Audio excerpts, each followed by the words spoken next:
Teman-teman, kalau kamu sering ngikutin pasar saham, pasti pernah dengar dua istilah ini, market correction dan market crash. Sekilas kedengarannya sama, karena dua-duanya berarti pasar sedang turun. Tapi sebenarnya, dua hal ini berbeda cukup jauh. Nah, supaya kita sebagai investor nggak gampang panik, yuk kita bahas dengan cara yang simple. Pertama, kita mulai dari market correction atau koreksi pasar. Koreksi adalah kondisi ketika pasar saham turun sekitar 10% dari puncak harga sebelumnya. Kedengarannya memang cukup besar, tapi sebenarnya ini hal yang cukup normal dalam siklus pasar.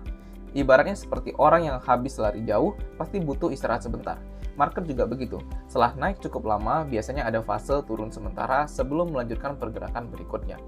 Sekarang, coba saya tanya, kalau sebuah saham sudah naik terus selama berbulan-bulan, apa yang biasanya dilakukan oleh investor? Banyak dari mereka akan ambil keuntungan atau profit taking. Nah, aksi jual seperti ini bisa membuat harga saham turun sementara. Selain itu, koreksi juga bisa terjadi karena sentimen jangka pendek seperti data ekonomi, perubahan suku bunga, atau berita global. Tapi selama kondisi ekonomi masih stabil, biasanya koreksi tidak berlangsung terlalu lama. Sekarang kita masuk ke istilah kedua, yaitu market crash. Nah, kalau crash ini ceritanya sudah berbeda. Market crash adalah penurunan pasar yang jauh lebih tajam, biasanya lebih dari 20% dalam waktu yang cukup cepat. Yang membedakan crash dengan koreksi adalah adanya kepanikan besar di pasar.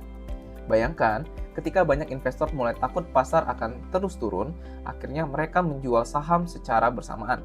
Ketika banyak orang menjual dalam waktu yang sama, harga bisa jatuh lebih cepat. Inilah yang sering disebut dengan panic selling. Biasanya, market crash dipicu oleh kejadian besar, misalnya krisis ekonomi global, krisis keuangan, pandemi, atau konflik geopolitik yang membuat kepercayaan investor terhadap pasar tiba-tiba menurun drastis. Jadi kesimpulan sederhananya, koreksi adalah bagian normal dari pergerakan pasar, sedangkan crash adalah penurunan ekstrim yang biasanya terjadi karena krisis besar.